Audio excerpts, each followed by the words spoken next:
Hello, everybody. Welcome to episode 47 of the Squad Room. I'm your host, Garrett Slaw. I'm an active duty patrol sergeant in Southern California. I have an in-studio guest today, but before we get to him, I want to remind you that if you want to support the show, you want to open your mind a little bit, go to audibletrial.com for your free Audible subscription for 30 days. Audible is all, of course, the audiobooks, and there's a lot of them out there. audibletrial.com/the Squad Room for a free 30-day sign-up, a free ebook, and you help support the show. For episode notes, you can go to thesquadroom.net and check us out there and learn more about what we're doing here in our big old mission. My guest on episode 47 is a return guest, the only guest who seems to have bad luck when he comes by the show because something's always happening, it seems, when he's around. Aaron Barruga, welcome back. Thanks for having me, Garrett. Aaron, of course, Guerrilla Approach. Trying to turn down the audio. It's really loud. Guerrilla Approach Firearms Training. He's been on the show before, and we have a lot to catch up on. I joke because the last time you were on, it was like my dishwasher broke or something like that, and was like causing a big old mess. And remember that? And I had some I had this repairman who was here, and he was a pain in the ass, and it took us like 2.5 hours to record that episode. Yeah, I was surprised you cut out the part where we actually brought him onto the episode and talked, and he had some really interesting, surprisingly interesting tactics. Yeah, he had a big EDC guy, had his everyday carry on him. Yeah. Real anxious to talk about it. Yeah, no, thanks for having me back on the repeat episode. Yeah, so last time we had a dishwasher repairman here that kept interrupting the episode. Today, my son's home sick, so he might make a surprise appearance on the show. I'm willing to bet he's not going to last very long staying quiet watching his movie. So he might make a surprise appearance. So, you're a military guy. You're used to having to adapt and overcome. So hopefully you can adapt to the 5-year-old with the snotty nose. That would probably put him online with a lot of the guerrillas that I dealt with overseas. He still probably smells as equally bad. So give everybody a quick rundown, just a brief synopsis of your background and why you're on, why we have you on the show like this. Yeah, so for those of you that aren't familiar, my background is in Special Forces. I got to do some fun stuff overseas. In Iraq, Afghanistan, Pacific Theater of Operations, and now I'm back to being a regular civilian that still gets to do some fun stuff with law enforcement through my training company, Guerrilla Approach. If you're listening to this podcast, you're probably familiar with all the shenanigans of the tactical industry, and there's a lot of information out there. And I think one of the different perspectives I try to provide is actually basing a lot of this stuff on, real world experience. Not necessarily to say hey, I've got all this figured out, because there's a lot of stuff I, don't have figured out. But just kind of bringing in that perspective where we're recalibrating stuff back to hey, we can observe how this happens in the real world. Let's actually apply that to how we train. And that's been one of the big pushes I've been really focusing on with my company and my training. Yeah. So you've had a busy year. 2016 seems like it's been pretty productive for you. You've had a lot of opportunities come up, and since we've talked, you've really expanded, it seems, a lot of your law enforcement training and your interaction with law enforcement, right? Yeah, I've been very fortunate with just how receptive guys have been, and at the same time, just what I've been able to learn from them as well, because obviously, I don't come from a law enforcement background. The nexus that I do have with law enforcement is that I've also been shot at too, similar to some of the guys that I've trained with. Yeah. But I've been very, I'd say, privileged to work with some of the most forward-thinking officers in agencies across the country throughout this year. So, yeah, things have been going pretty well. So let's get into that a little bit, because I'm curious. So, training here in California, we sometimes have the benefit, it seems, of training and training standards that are much higher than other states. Talking to an officer in the Midwest who has to qualify with his firearm once a year, and most departments here, mine especially, we qualify quarterly, which still probably isn't enough, but you know what I mean. It's more, and we sometimes the post standards here in California are pretty strict. So I always wonder what there's a vast difference, it seems, in training and in tactics between West Coast, East Coast, North and South. But what are some of the things you've learned about the state of police training in 2016? Well, that's a big piece, maybe platform of authority to give me right now. All right. Well, like, I mean, you started there was a time where you hadn't trained law enforcement, right? I mean, you came out of the military and you had yet to train law enforcement, and I'm sure you had a perception or an idea at that time. And now here we are, 2 years into your company, 3 years, and you now have some sort of basis of belief. What is that? What has changed? Maybe that's a better question. Yeah.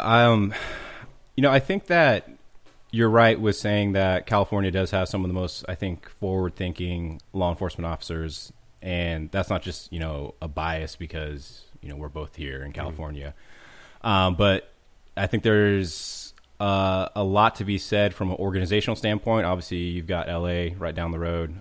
They're influencing a lot, so they're big thought leaders with a lot of the stuff that takes place.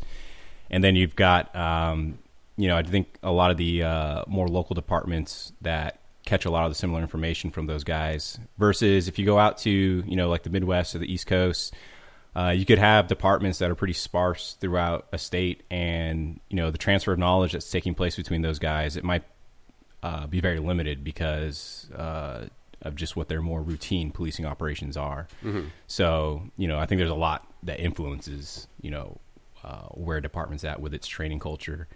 And one of the things I've noticed across the board is, yes, absolutely, you guys do not receive enough funding or time to go train. But, I mean, that's not really an argument that you can never overcome. There's never going to be enough money. There's never going to be enough bullets. There's never going to be enough time to get you guys trained. So what are the approaches that we can have to where we can kind of maximize the limited resources that we do have? And what I've noticed across the board is that guys kind of recognize that, their department is never going to give them the right amount of training that they need to actually save their lives.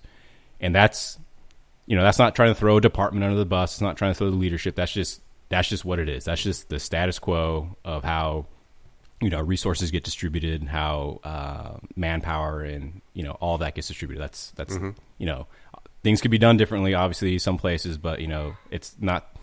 Hey, we made it 7 minutes and 38 seconds. My son is interrupting just a little bit. Well, I'm sure we'll have to figure that out. But, yeah.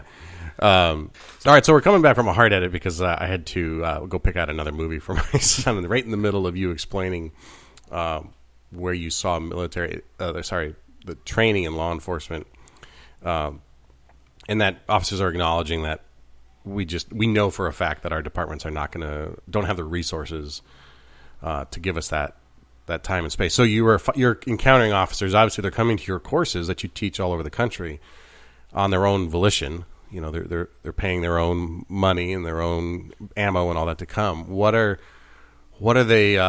What kind of mindset are they coming in with, or what kind of training are they coming in with? I think what's really refreshing is they're coming in with the mindset that they realize that there's more out there that they need to be seeking with regards to sharpening their skill sets. Too often, like the issue you'll see with guys, even in the military too, is, they get that title, they get that duty position, and they're just like, they close their minds off. And like whatever the first thing is that they learn with regards to marksmanship or tactics or combatives, like that is the way that they do it all the time. So I'm very fortunate with the guys that are coming into my classes that they're very aggressive learners, not just aggressive like guys that like, I want to, shoot through a windshield. Like, no, they're very methodical with like how they're approaching stuff, how they ask questions. And it's not hey, this is going to be a fun thing for me. This is like, no, I'm really trying to absorb as much as possible because I recognize the importance of expanding my perspective with regards to violent encounters. Mm-hmm. Do you think that's unique to you as an instructor? I mean, you're kind of a counterculture is the word I come up with, but that's not really right. You're so punk rock, bro. You're kind of punk rock. You're very vocal about some of the other, some of the kind of current standards of the firearms training field. Yeah, in a constructive way, but I mean, you always make a very valid point. But are you seeing them come with? What kind of stuff are you seeing them come in with that may be a bad habit that they're able to overcome?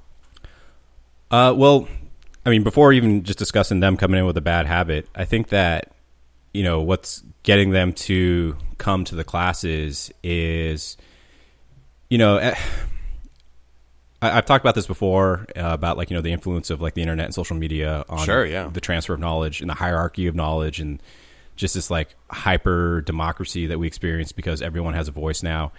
And we still don't really know how that's affecting state training culture. So when I say state, I mean like, law enforcement, the military, because they always get propped up as the most legitimate organizations or the thought leaders on, like tactical training.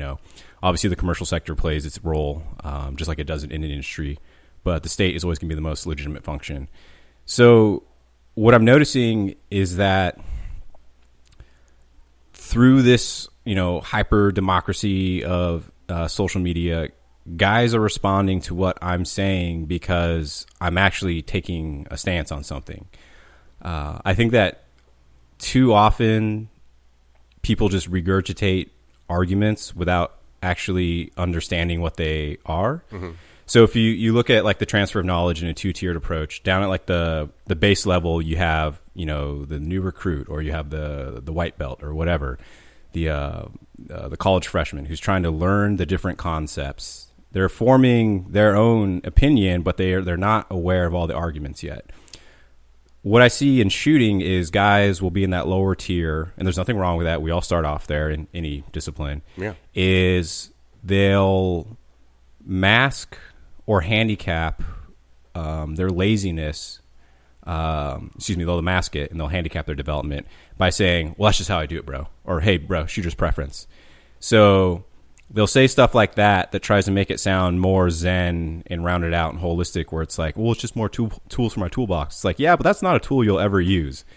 So you stay kind of at that lower level, and then we get to like the upper tier of knowledge where, you become the black belt or whatever, and you really do have more emphasis behind saying, hey, it's, the individual's preference, or hey, more tools for your toolbox, because you're aware of the arguments and you can actually substantiate them with evidence. Mm-hmm. What we're seeing with a lot of training is guys are kind of aware of the arguments with regards to regurgitation, but they can't really substantiate them with evidence. And a good example of that is like, any tactical shooter that gets in an argument about like the whole outside knee up while you're in a kneeling position to shoot. So if you're behind a piece of cover, do you have your outside knee up? Do you have your inside knee up? What's the whole argument there? And it's a lot of guys will regurgitate like, well, this is what I was taught. And it's like, well, let's actually like, think about this and substantiate it with some kind of, hard proof as outside of just me saying what some guy on the internet said. So I think that guys are gravitating towards what I'm saying is because I'm actually saying something. Mm-hmm. Whether or not you agree with it or you disagree with it, I'm taking a stance. Now, I'm not saying, hey, my way is the only way, because I think that's a trap you can fall into where, once you start closing your mind off like that, you truly stop learning. But it's like, in college, my favorite professors were the ones that would not just regurgitate the arguments or the paradigms and the concepts. The ones that would say, hey, here's the paradigm, mm-hmm. and here's why I don't believe this. Here's why I believe this. And it's more refreshing to see someone willing to take a stance and be like, no, I have an opinion. I can substantiate it with an argument and evidence, versus someone just being like, hey, no, it's, everything's cool. Just, be open to everything. Well, it's like, well, what does that even mean? If you're open to everything, then are you really, like, how do you filter out the nonsense? Right. If you're open to everything, you're not committed to anything. Yeah. Right. So how has your experience been in translating your military tactics and military training into a law enforcement setting? It's, at first I thought it was going to be one of those things where, guys will get hung up on the verbiage or the language, obviously like suppressive fire, like you can't ever do suppressive fire in law enforcement, but you can pull security from a deliberate position that you can shoot from. Mm-hmm. At first it was just me doing a lot of that with actually changing the words. And then, I realized that wasn't enough. Like guys need to be shown. They need to see what stuff looks like, so that they're aware of like, the dangers or the benefits. And a good example of that is a lot of stuff I do with the vehicles. we kind of get into this mindset when we're shooting at cardboard that we can get really complacent with our posture and how we're actually going to behave in the real world. So something I like to do with my ballistic labs is I'll go through a lot of the, contemporary arguments that are out there. I'll look at the traditional stuff we did prior to Global War on Terror, just kind of some of the stuff we learned overseas. And then I'll kind of introduce some of the more popular, but not necessarily valid arguments that exist out there for like ballistic labs. And I'll demonstrate them, and then I'll tie it all together at the end with the piece where it's like, all right, hey, so we just did all this stuff. Now we're going to shoot the crap out of this car in 5 seconds, see how many rounds we get off, and see what happens. And that's one of those things where, like, a guy sees, a car get annihilated by 60 rounds of 5.56 in 5 seconds, and it changes his perspective or her perspective to like, oh, this is how I can actually use this as a piece of terrain, or like, hey, this is what my real expectations should be. So I'd had to transition a lot of just like, oh, I'll substitute words. But it was more than that, to actually showing them in like these research designs on the range, like, hey, this is how we validate this tactic. This is how we validate this technique. It's more than just, chalk talking it or switching out lingo for different stuff. So you wrote an interesting piece in Foreign Policy magazine. You were a guest editorial on the militarization. I slipped in there somehow. I'm going to keep writing until they figure out. No, that's awesome. Until they realize I don't got that PhD, and then I'll pack my bags. And no, that's great. But so there was and I'll post the link to it so everybody can read it. But give everybody the quick synopsis of your argument in that piece that you wrote. Well, there's two. There's the one about law enforcement receiving military training, and there's a second one. Yeah, the follow-up one was, we're going to go down the political route. It's one I wrote after the election, just because of how people were kind of that 48 hours afterwards, where everyone was, regardless of which side of the fence you're on, everyone was kind of being ridiculous. I agree. We can explain. Well, I'm talking about the militarization one because that's obviously the most applicable here. Yeah. So the emphasis behind that article was that law enforcement faces a training paradox, that, an active shooter event, a domestic terror event, those are the most dangerous situations that you can find yourself in, but it's also the least likely kind of crisis that you'll encounter on the streets, or even in your entire career. Or, a department can go generations before they experience something like that. So what does that mean with how we structure training culture, what we expose officers to, and, what we place an emphasis on? And the argument that, I make is the most specialized units within law enforcement receive the best training. That's just an objective fact. Yep. They got the bigger budgets. They got the cooler Velcro, the cooler flashlights and Velcro. And they consolidate a lot of the more forward-thinking individuals in those in those units. So SWAT, SRT, or depending on how your department is organized, maybe some of the plainclothes guys that are going out and doing stuff. They receive the most training, but a lot of times they're the least likely individuals that are going to be the first responders. This can be the guys in patrol. So there's obviously a lot of issues with the bureaucracy of law enforcement training with regards to, when a guy gets introduced to a carbine, when a guy gets qualified to do this or that.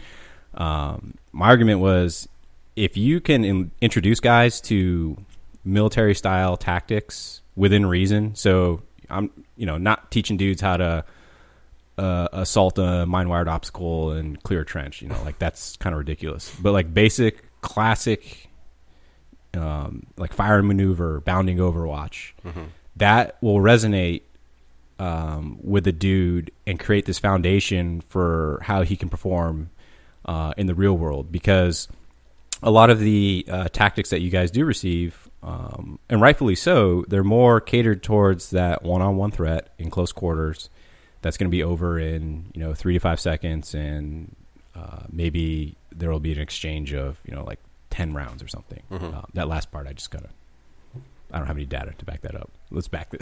No, it's something like that. I mean, it's 3 to 5 seconds. Yeah. And it's something under 10 rounds. Yeah. Yeah, it's a very dangerous encounter, but it's very different than what you'll experience in a sustained fight. So, the North Hollywood shootout, 2 armed and armored suspects that ended up, wounding like 10 officers and 8 civilians, something like that. So it doesn't make sense for law enforcement to train for infantry tactics every single time they got to train. That's, that doesn't make any sense. But if guys are introduced to it at a single point in their career, when you are responding to active shooter crisis, or whatever the new in vogue term is, because I know a lot of LE guys hate the term active shooter. Yeah, we've moved to, our department now calls it rapid mass murder. Rapid mass murder. That's like a hot rap album about to drop from some rap artist. Yeah, rapid mass murder. That does sound like a rap album. But yeah, they're getting away from the active shooter tag. But what we see is when guys are responding to that, it's usually a hodgepodge group of patrol officers that have to, coordinate a plan on the go and make a decision. So if the crisis doesn't end the second the first patrol guy shows up, and you have a situation like Dallas where you guys have to actually actively go out and hunt for the active shooter.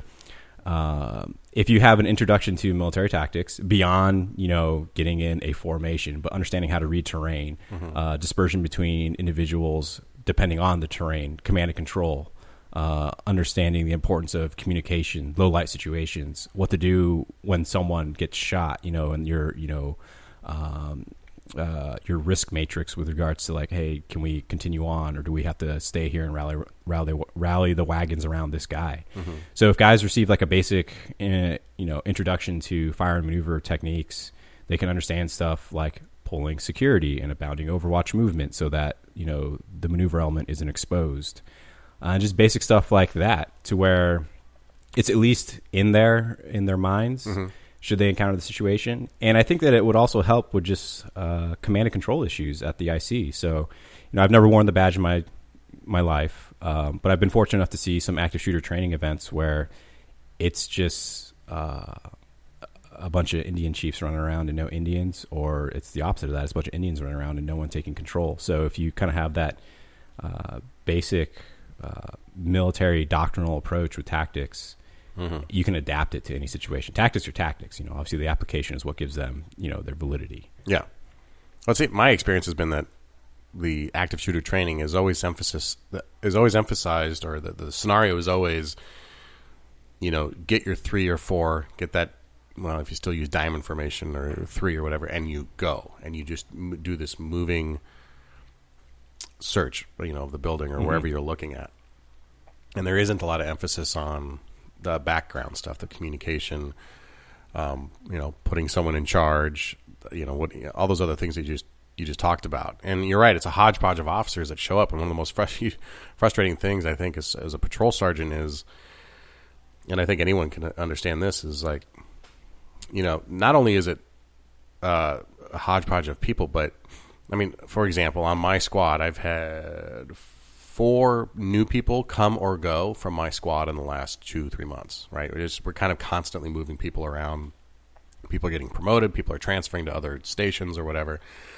So even the level of training that you can provide 1 month might not be there a month later, right? Those people might be gone. And in retraining those things, it's, one of the things I'm most jealous about when it comes to like the military's ability is those workups before you go.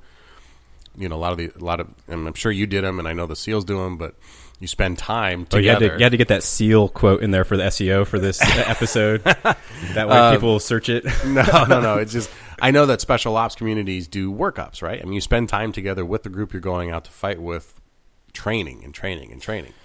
And it's not realistic to do that in law enforcement, but I wish there was a way to have it at least more consistent.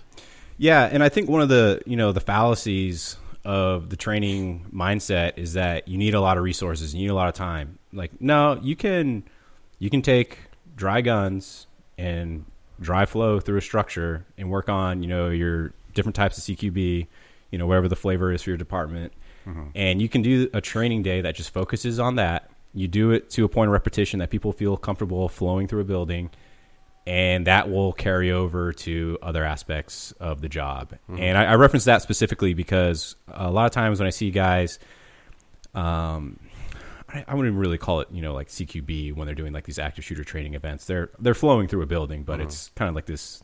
They're clearing through it. There's a lot of uncertainty with how an individual should posture themselves in the environment, and then there's a lot of uncertainty with how the team interacts. So, like you said, you get a cell. You get a team of like 3 or 4 officers, and they're the response. And I see a lot of guys just like micromanaging, like, hey, you move up over here. It's like giving commands to like move individual officers like they're pieces on a chessboard, and they're just moving like 10 feet down a wall or something, or they're moving to another position. It's like, no, you need to feel comfortable doing that. And that's something that can be accomplished not in complex training. You can just, like I said, you dry flow a building. You can go to your department's gym. Is that assuming too much? That's a huge. I don't know. At least for me. Yeah. But I mean, you can do these low budget training events that focus more on the mindset. You don't always have to be center rounds downrange. You don't always have to be, it's really more about the group and getting that group to be able to work together. Absolutely. And know what the guy on your left or right's going to do, or how you're all going to work in those situations. It's incumbent on us patrol supervisors to make sure that stuff happens in lieu of some sort of organized program within our department. Mm-hmm. Do you think that the departments emphasize active shooter too much? I mean, because that is, like you say, a very small portion of what we might ever accomplish or might ever encounter. I mean, versus statistically, and you brought it up, like the SWAT guys they are actually the least likely to get into a shooting, but when they do, that threat is obviously a little heightened. Mm-hmm. But most situations are either on a patrol basis or have resolved before the time SWAT ever gets there. And patrol are the ones who normally get in these shooting events. Do you think it's appropriate that we spend so much time focused on it and talking about it because it is such an outlier, or do we need to be focusing more on those,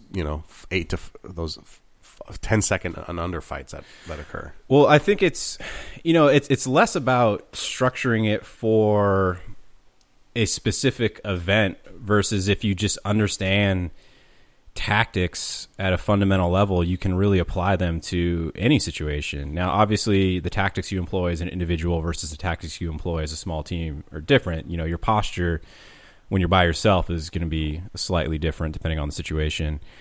But if you just have that basic foundation and understanding of what the environment is during a hostile encounter or a violent encounter, whether it's a shooting or dude's got a knife, whatever it is, you can properly pattern your mind for success. So it's less about like, hey, how do we plan for?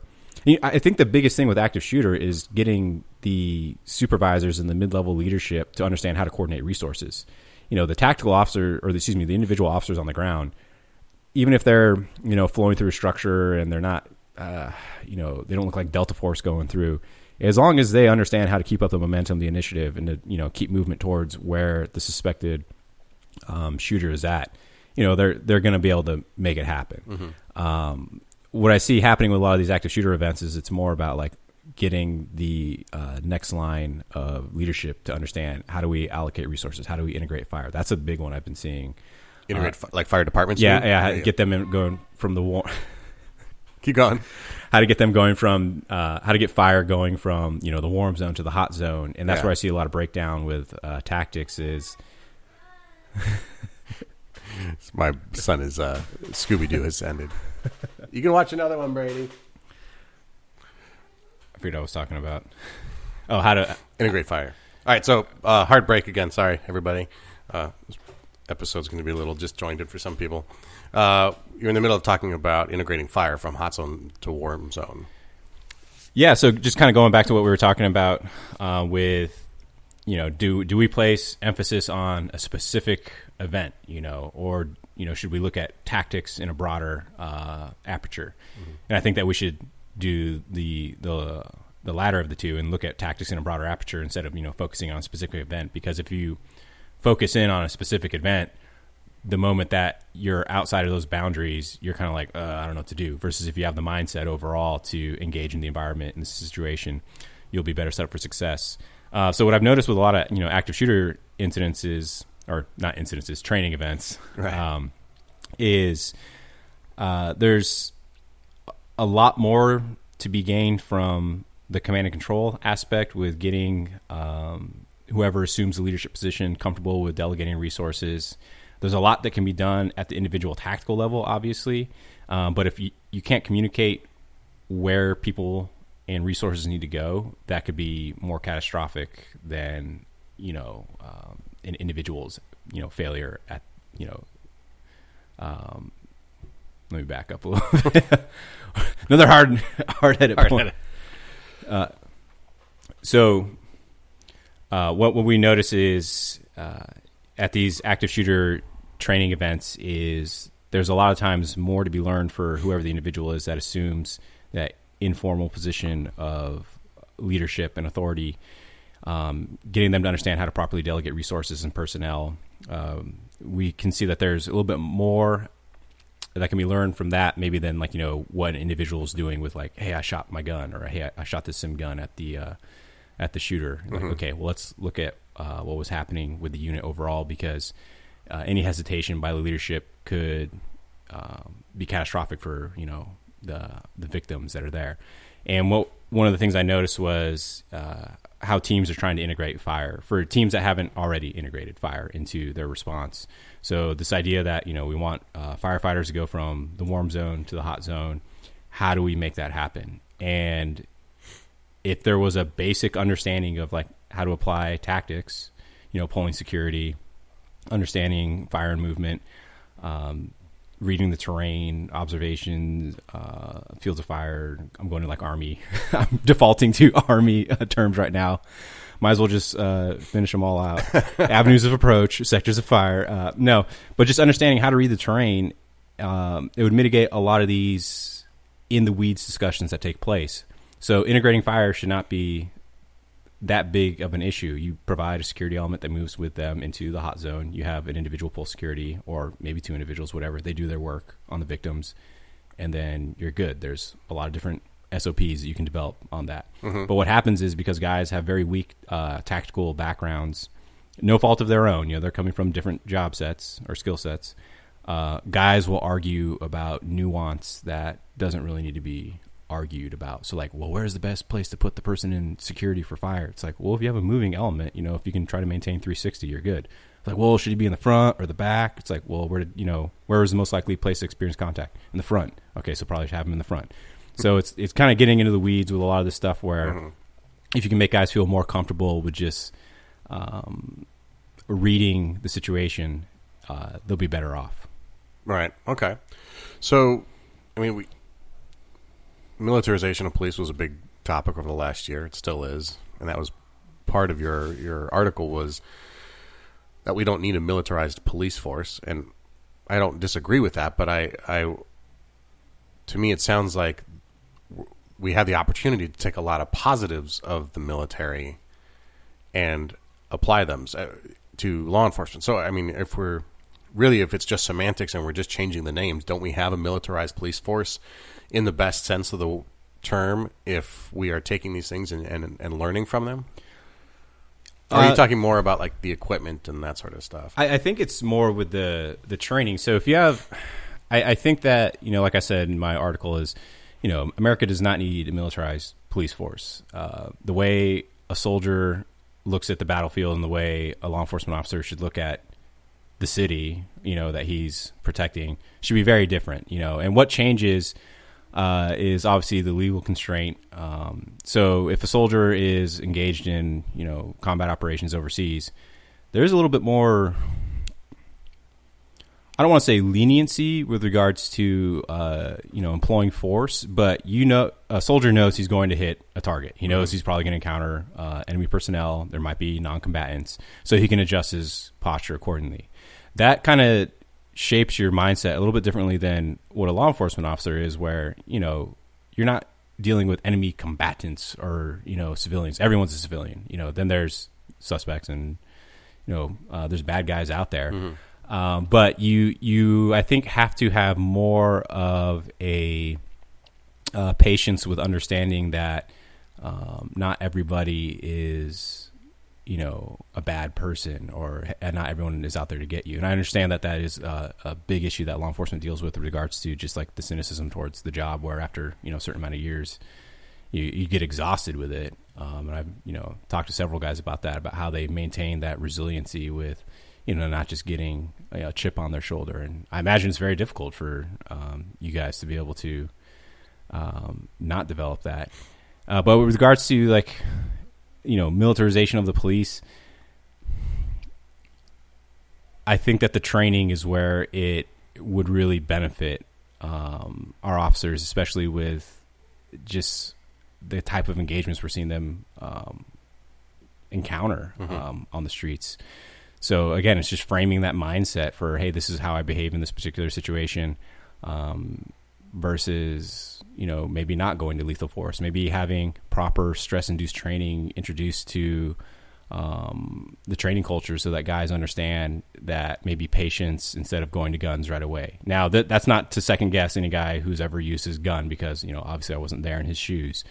But what we see is a lot of guys are not introduced to realism or stress-induced training in a purposeful manner, to where they don't associate anxiety with the need to use their firearm. Mm-hmm. And I think that is what's not properly taught a lot of times, is guys go through like haphazard stress-induced training where they associate anxiety with, I need to use my gun, versus I can be anxious and still working through a problem set, and maybe there's other things I can do.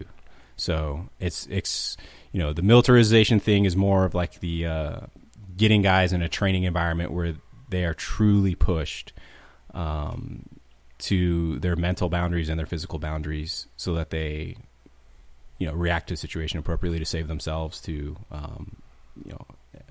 not excessively. Right. Don't allow that cortisol dump to take over the brain. Tim Kennedy. I think I've heard that name before. Yeah. He was on the show a couple episodes ago, and he has the same argument, and he is doing his own law enforcement training now, and said the exact same thing, that his experience is that law enforcement hasn't been given the set of resources to learn how to adapt to that level of stress without going to the gun. Mm-hmm. And he used an example of I forget where the city was, but two officers were in a fight on the ground and didn't have the ground control tactics to take this guy into control without using their firearm. And they were justified in doing so. I mean, it was a legitimate threat, and the guy had a gun. But his argument was that it could have been resolved without force had they had better ground control tactics. Now, of course, he's an MMA fighter and jiu-jitsu guy, so he's going to be, focused on the lack of ground control or the lack of jiu-jitsu training or whatever. But it's not the first time I've heard, when he said it or when you said it, it's not the first time I've heard people see that there's that gap.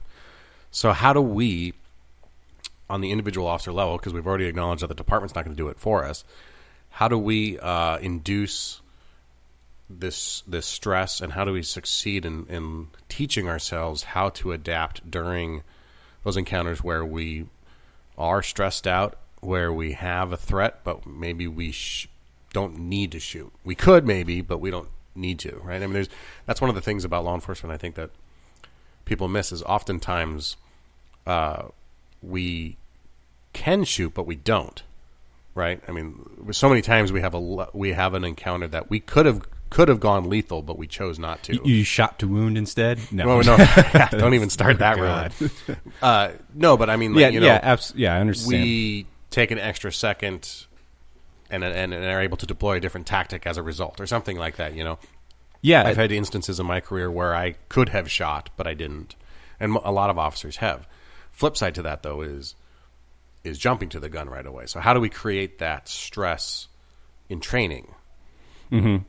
Yeah, and just to supplement that real quick, I think NPR put out a piece recently about a law enforcement officer in the Midwest who was a Marine veteran of Afghanistan, I believe, And he was in a situation where he was responding to a domestic violence call, and the suspect was out on his porch, and he wanted to have suicide by officer.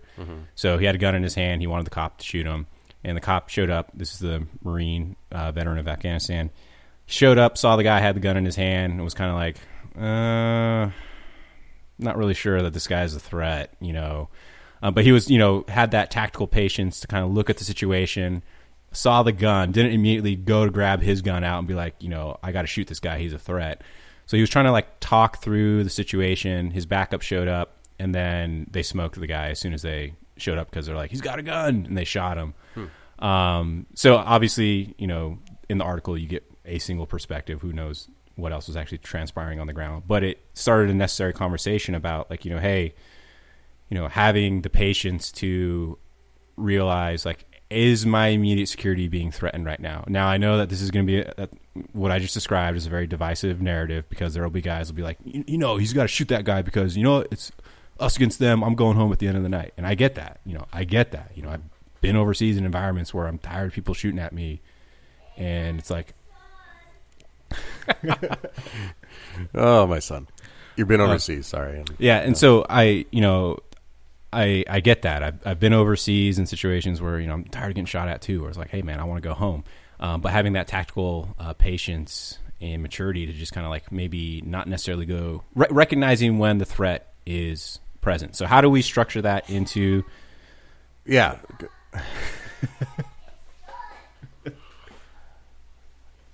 All right. Another hard edit as my very sick and very needy son. There's a unnamed Disney movie in the background that I'm probably violating copyright on if it's getting picked up by the microphones. But anyway. You have that many, or you have that big of a following? I mean, I know you got the Audible sponsorship now. That's like that Adam Carolla level podcast. Yeah. Right? I'd like to say it's at that level. Get Stamps.com pretty soon. Or you obviously listen to podcast. Whatever. What's the other one? 99 Designs. That's a big one. Everyone gets Squarespace. Marin's always talking about Squarespace. Hey, gang! Or that's terrible Marin impersonation. I love his show though. Yeah. All right. So way off topic. I've been shot at. You've been shot at, Garrett. That was the last thing I said. It's like, oh wow! I think that you guys talked about that in the last episode. Yeah, we did a little bit. Person's just hitting the skip button right now. They're like, oh. No, this is fascinating. I'm sure listening to me complain. So. You know what? Let's just make this podcast about families and like kids. Like, I got 2 puppies that like really. Yeah. Me. So, having. What are we talking about? Introducing stress into training. Yeah. How do we add that stress to our training if it's on the individual officer to do that? Mm-hmm. And no, because I got to tell you, it gets really tiresome shooting at cardboard, and that's not really something that induces a lot of stress. So how do we do that? I think that other than going to a Guerrilla Approach class and learning a lot, get that soft plug in there right now. I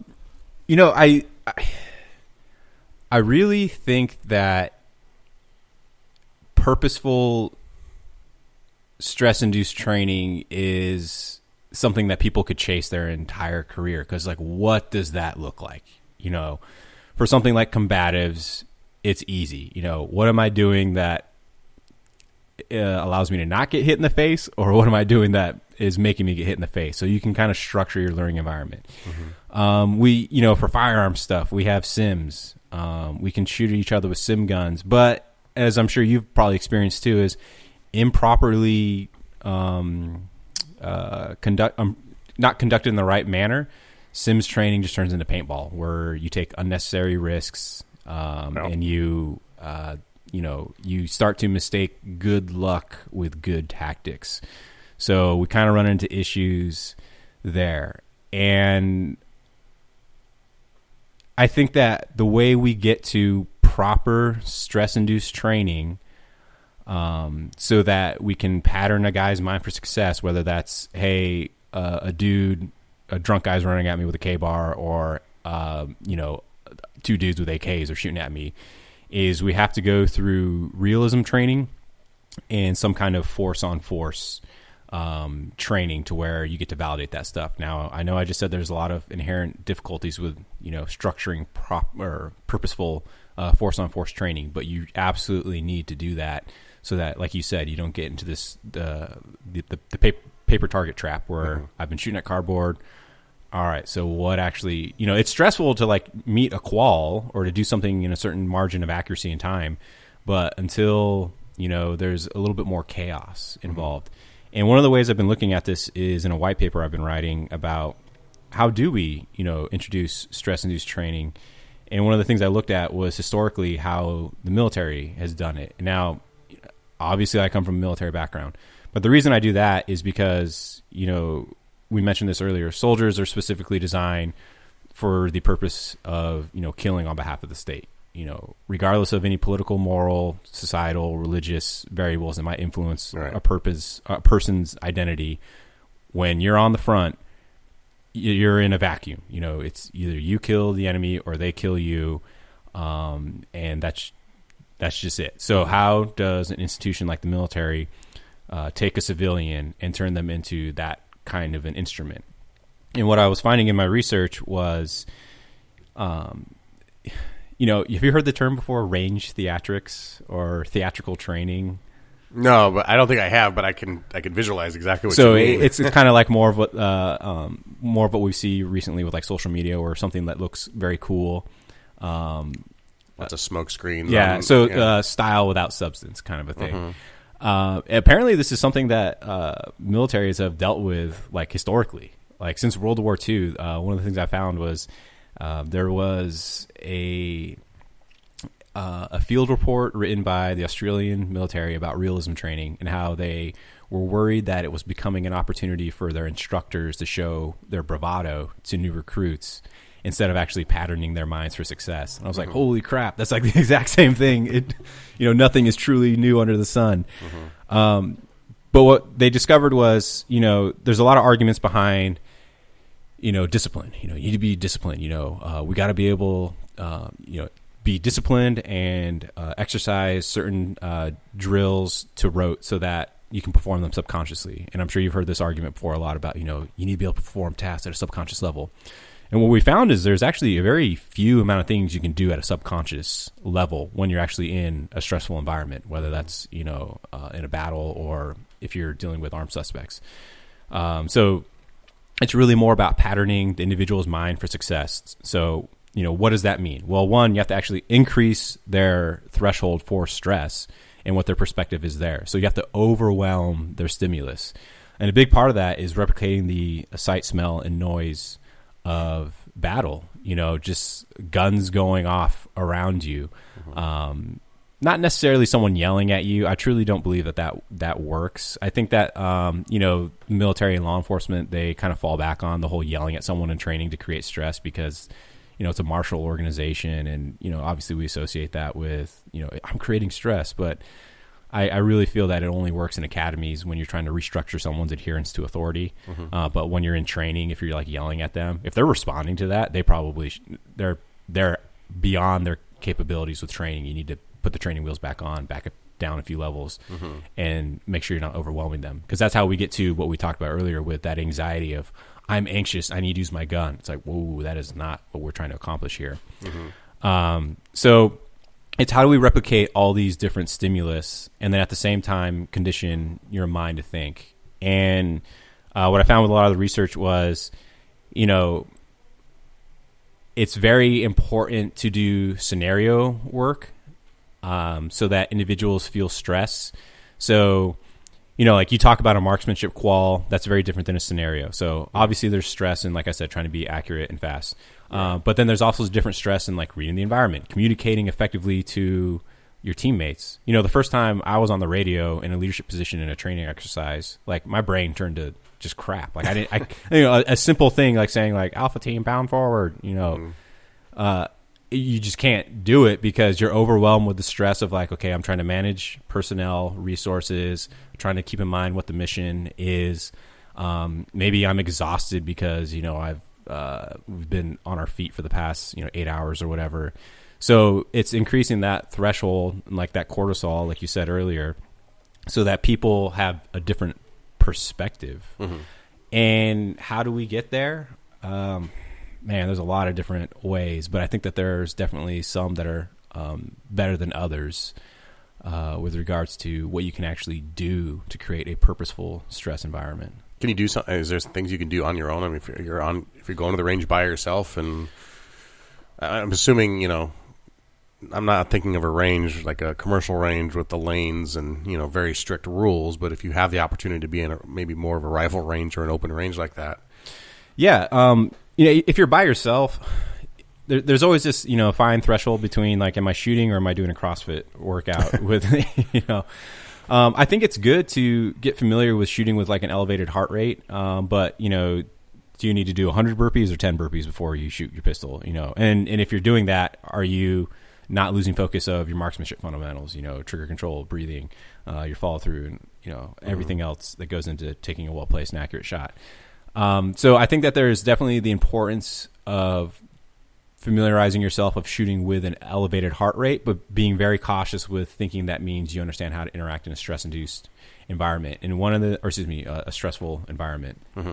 And one of the things I do with my vehicle classes is when I'm teaching just a simple bailout technique, so moving towards the rear of the vehicle, we do it in a very controlled and sterile manner. We'll do dry runs. And for some guys, they'll feel like, man, I already know how to do this. I'm like, okay, no, I get it. I understand. And then the moment we go live, they'll experience a tactical hiccup because, something happens in the environment, they slip or they kick the door open, they forget to prop it open and it comes back on them. Or maybe they're just trying to outrun their headlights. And there's this self-induced stress that brings their, impacts their performance negatively. And it's just very simple. It's not me standing there screaming at them. I'm not throwing flashbangs under the car or anything like that. Not that there's anything wrong with that. Definitely have done that before because it's awesome. Sounds cool. Because why wouldn't you want to throw a flashbang? No, but it's truly embracing the crawl, walk, run method. Now that's a phrase that gets used, misused a lot because we interpret it as like, in the crawl phase the crawl phase you do something easy, in the walk phase you do something harder, in the run phase you do something harder. It's like, no, that's not really how it works out. In a simplistic, assessment, it might look like that's what's taking place. But just recognizing that the reason why we do stuff to a level of perfection through repetition is because when it is in the real world and it kicks off, we need to fall back on those kind of rote skills that we've drilled in. Mm-hmm. So that being said, I did just say that, there's very few things that you can do at a subconscious level. Mm-hmm. So it's not expecting your body to like go into autopilot, but it's understanding that if you've drilled something to the point of a level of awareness where you're confident that, hey, this is the right thing to do right now. And even if it's not necessarily the best thing to do, you're still making a decision. It's something. Yeah, you're still doing something, and you can deal with the consequences once you get to your next piece of cover and concealment. So I think that's, that is what helps guys is recognizing that a progressive approach with the material and truly recognizing what it's accomplishing. Is this something that's cool? Is it cool to do 100 burpees bounding in between cars and shooting a gun? That would probably look really cool. I think that would be exhausting. Yeah. But like, what's the actual learning, that's taking place there? If the point is like smoke a guy, smoke him, cool. But if you're trying to increase his stress threshold, I think that, team communication or a blind shoot is one of the best ways to do it. If you don't know where the targets are, your body behaves a lot differently. Yeah. I totally agree with that. I heard a friend of mine who's down in LA. He's a cop in LA. He's a SWAT cop down there. Totally squared away guy. I heard him say recently that one of the things he does is in the middle. This is more for his physical workouts, but I think it would apply to firearms training as well. Is in the middle of all this, he gives himself a mental project that he has to work on, and it's simple, but he'll like preset some math problems, and as he's mid workout, he will try and answer one of these, not terribly complicated, but some addition, subtraction, division problem that keeps his mind focused or engaged during the workout, so he doesn't check out. I think, or he'll start he'll do the alphabet backwards, or he'll pick a letter in the alphabet and work backwards from there to try, And I thought of that, and I thought that was kind of interesting because I could see how that would apply in a stressful situation where you need to be doing physical tasks, but like for like a supervisor or anyone who has to direct people in a tactical manner, keeps you your ability to engage your mind as well. I don't know, have you ever tried anything like that? I always thought that the addition and subtraction of weights on the bar was enough math for me. 225 plus 10, 245. Wait. No, I think there's some validity to trying to, have more frontal lobe processing taking place when you have an elevated heart rate. Mm-hmm. And I think that the way you describe the way he's doing it makes sense because he's not like, all right, I'm, writing a thesis out, right? Right. It's enough to transition his mind away from, hey, I'm just, lifting weights right now, to where I have to actually go into some kind of deep focus to where I'm trying to shift my mindset and then shift it back. I think that there's, probably absolutely some validity behind that. But yeah, it's interesting. I never heard of it, and then all of a sudden you mentioned it. I was like, oh, wow, okay. It's enough to keep you focused on the fact that you have to make decisions. I mean, a math problem is essentially a decision, or those kinds of things, and those things have to happen during an elevated heart rate when you're, on the job as well. Yeah, and I think there's, definitely some cognitive stamina behind that. You trademark that. That sounds 2017 course catalog. Cognitive stamina, tactical marksmanship, vehicle class. So okay. So two big things it seems that came out of 2016 for you were, you've done a lot of vehicle, not interdiction. What's the word? Vehicle tactics courses. And you focused a lot on vehicles this year. What is the course, real quick? And then, why'd you pick that as something to emphasize so much? I picked that because it is topical. It is something that I think a lot of law enforcement officers are starting to focus their attention on, because you guys are, around your cars a lot. And it's kind of goes back into what I was saying about, it's more about having the broader understanding of tactics than trying to focus on a specific thing. Mm-hmm. There's a lot of ideas out there that, like, vehicle close quarter fighting or close quarter battle techniques, and it's like, nah, bro, a car is a piece of terrain. It's a car when it's moving, and it's a piece of terrain. Other than that, you obviously need to know how you're going to interact with that piece of terrain in the environment, how bullets are going to interact with it. But this is kind of what I was talking about earlier with, like, guys getting too into the weeds about stuff where it's like, oh man, it's like, this is, this all these new fighting techniques around cars. Like, no, you have the tactical mindset to understand how you can apply different techniques in that situation. So that was my focus with the class. And it's, when it first started off, it was trying just to, give guys that extra edge of awareness of what it's like to be in a high threat environment, what it's like to be in a situation where you're going up against multiple armed and armored suspects, and how that should change your posture. Because, I think a majority of the officer-involved shootings that you do see around vehicles are what we talked about earlier with that, close quarter engagement. It's going to be over very quickly. You don't need a special vehicle program, vehicle tactics, to teach you how to do that. That's more of just, understanding close quarter engagements in and around terrain. It shouldn't matter if you're using a car as cover, or a rock, or a mailbox. Well, it probably matter if you're, using like a mailbox. Mailbox, I'm having a bad day. Yeah. Maybe like a mailbox from the 50s when they're made out of lead and a nuclear bomb goes off. You can jump inside those things and survive. Someone on the internet's gonna be like, actually, you can't survive a nuclear bomb. So it's, transcending this idea of, like, we need a specific tactic for each thing. It's like, no, you need a tactical mindset that allows you to read the terrain. I look at this like with soldiers in the woods. Like, you don't have like a tree CQB program where it's like, well, we need to see how bullets interact with different trees, or like, how we can use those for, protection and how it's going to influence our tactics. It's like, no, you just need mindset, bro. So that's my first bro that slipped out. I was hanging out with some SEALs earlier. So the intent of the class was just kind of make guys aware of what to do when you're in an ambush in a high threat environment. And the biggest thing is you don't necessarily know where the gunfire is coming from. Anyone that's ever been shot at before, unless you are directly in line with the person that's shooting at you, it is very hard to tell where the fire is coming from. Mm-hmm. So let's amplify that by 2 or 3 individuals, armed suspects, to where you can't stay static. Mm-hmm. The fight's not going to be over in 3 to 5 seconds like a typical OIS. It's going to be a little bit more prolonged, sustained.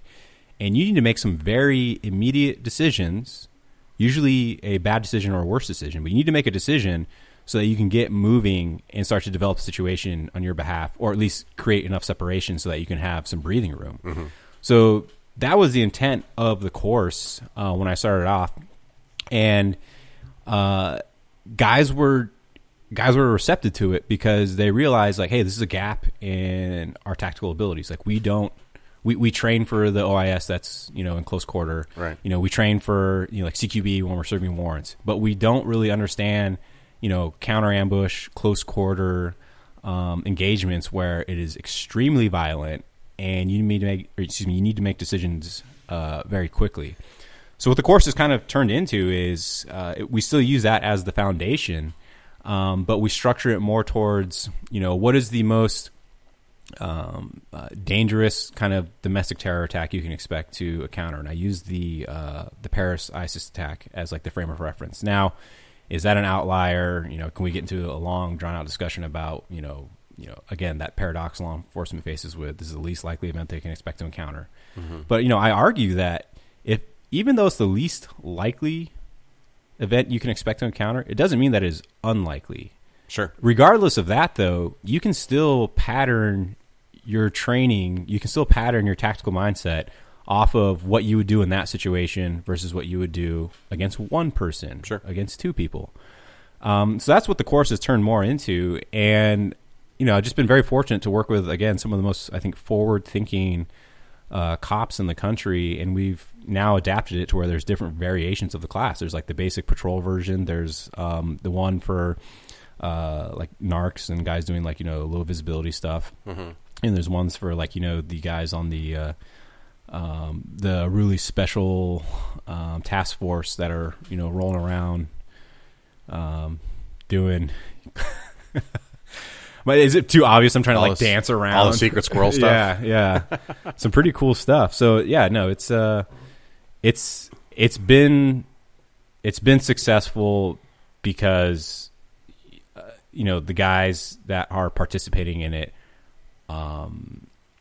are they're aware. Mm-hmm. Mm-hmm. They want to improve their skill sets, and they recognize that maybe there's a certain way we can accomplish that. And you had the opportunity to shoot a full production video version of this course earlier this year, right? Yeah, I did. With Panteo Productions, I got to be the first brown guy on their roster of instructors.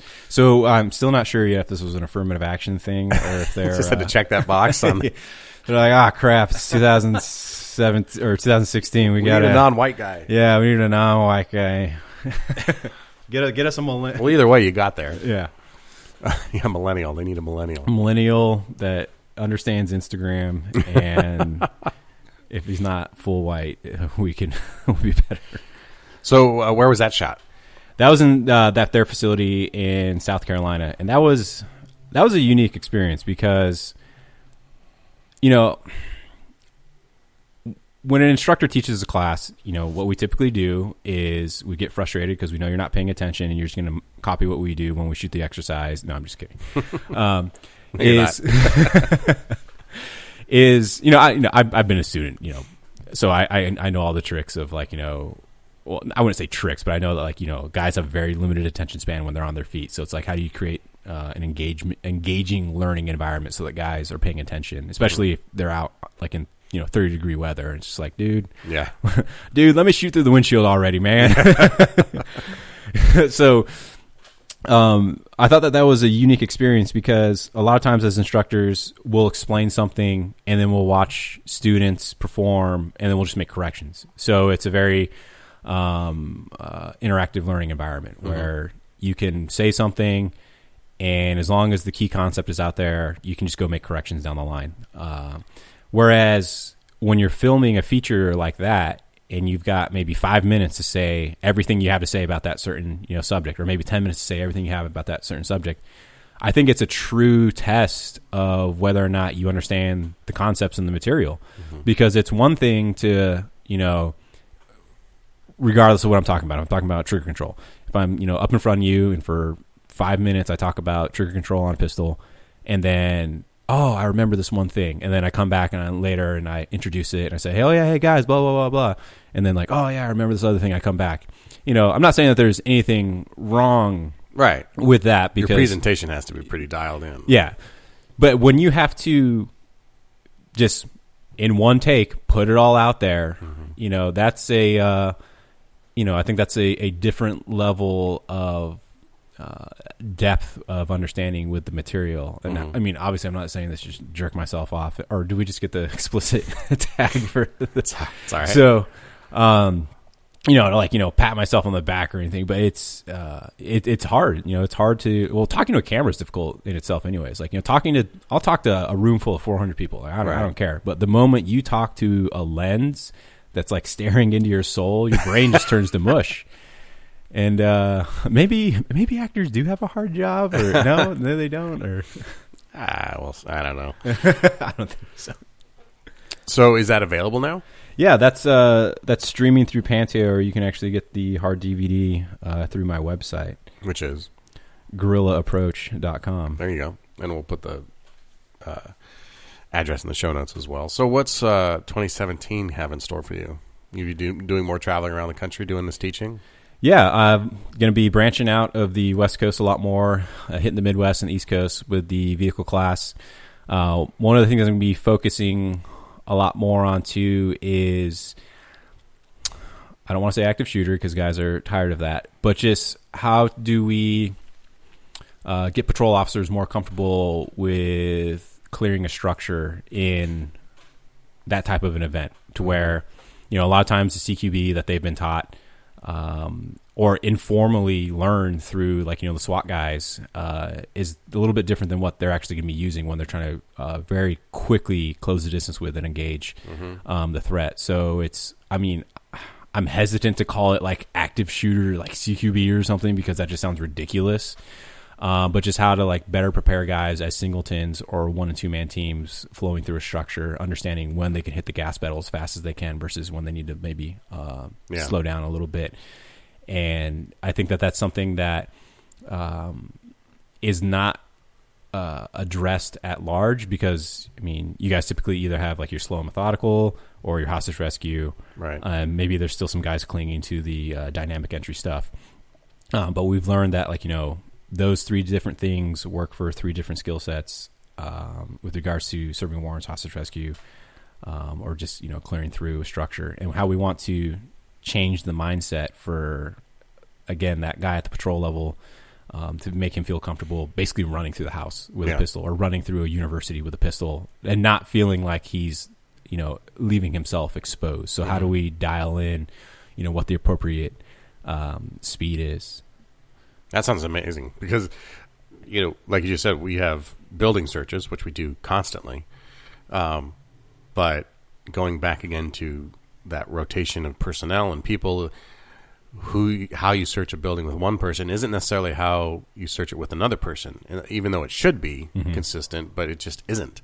You have a person with 20 years on and a rookie, those skill sets are going to be much sharper, and honestly, in the rookie, who's got it fresher in their mind and has not had this 20 years of, nothing's happened yet, right? So there's that disparity there.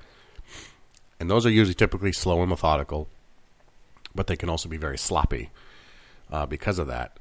But then, moving through that spectrum from, we have all the time in the world, and it's just a basic alarm call, and we don't think anyone's in there, all the way up through any potential scenario that involves, like you just said, running through a campus or clearing a building as fast as possible.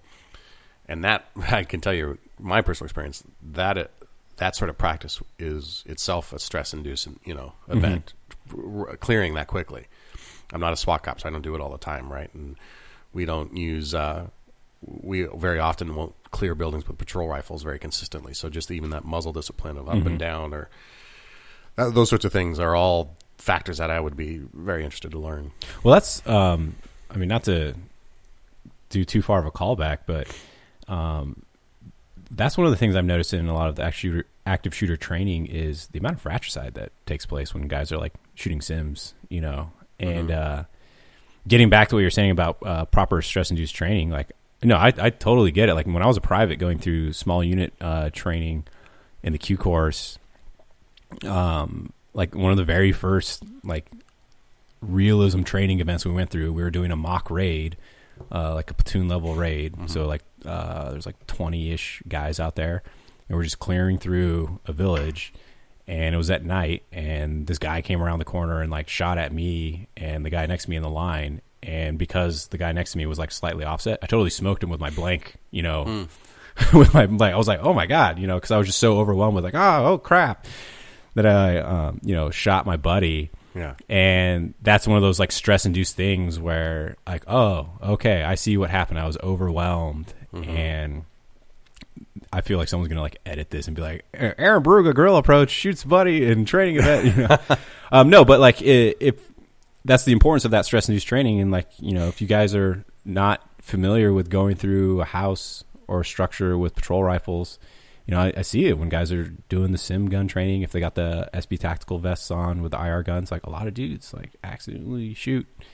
So how do we get them above or to transcend that level of stress on their performance? It's a constant struggle. It'll be something we can talk about for years and years and years, because until we reach the point with that we're never going to reach, where our training time is the equivalent of our time out on patrol, I don't know if we're ever going to get there. We just don't. We're in a deficit. We're always going to be in a deficit. So it's on each of us to get as good as we can, learn from the people that we think make the most sense. And I think you make a very good point to believe what you want to believe, but have a justification behind it and understand the why. And that goes to anything, I think. But understand the why behind why you do something, and be open to learning new tactics. New, I don't want to say tricks, but new methods. I got 11 years in, and I'm working on a different draw now. All of a sudden, after 12 years, totally a learning curve problem for me, right? Like it's not something that you learn overnight or you learn within 1,000 rounds, but a different draw and tactical reload situation that people since my time have learned and are very fluid with. I like it better than the way I was taught, but it's a huge. Is it getting away from that streamline approach? Is it? What do you mean, a streamline? Well, I was in the academy and I was taught, right? I mean, you were kind of like a modified Weaver stance, and you would always keep your muzzle down range and pointed on target, and you were doing all of your reloads basically at stiff arm length, right? And everything's still pointed at the range, where now guys are bringing it in a little closer, and you can manipulate a little closer to your chest. You don't necessarily have to keep your sights on target, and I think there's a lot of justification for those minuscule motor patterns that you're able to do right in front of your face versus all the way out here. Yeah, especially when it's nighttime too, and your spatial awareness just nighttime. Like, all that stuff. So it is something I just recently adopted, but it takes a lot of effort. It'd be much easier to be like, that's the way I learned it, so I'm just going to stick with that. Yeah, absolutely. No, and that's that whole thing where guys fall into the just the trap of the shooter's preference fallacy, if you will, where it's like, oh, that's just how I do it, bro. It's like, yeah, that's not enough to like substantiate, your argument or your opinion, but at the same time, like it's exhausting to approach every new technique with an open mind, because there's a lot of stupid stuff out there, man. There's a lot of nonsense. Well, we know that you will be on the warpath against the stupid stuff for the foreseeable future. That's like your mission. Where can people find out more about you and about Guerrilla Approach? And if they want to take a class, where should they be going to look for that? So the course listing is on our website. It's Guerrilla Approach. Guerrilla spelled not like Harambe, but like a partisan warfighter. Guerrilla approach.com. And then I'm always posting stuff onto Instagram and Facebook that I think is, interesting. I'm not really into like the gun porn stuff. I think, Yeah, but it kind of, I'm like, yeah, it is though, because I look at yours but it's more like, it's not just, you do videos. You really emphasize, you're a millennial, like you said, and you know how to work Instagram.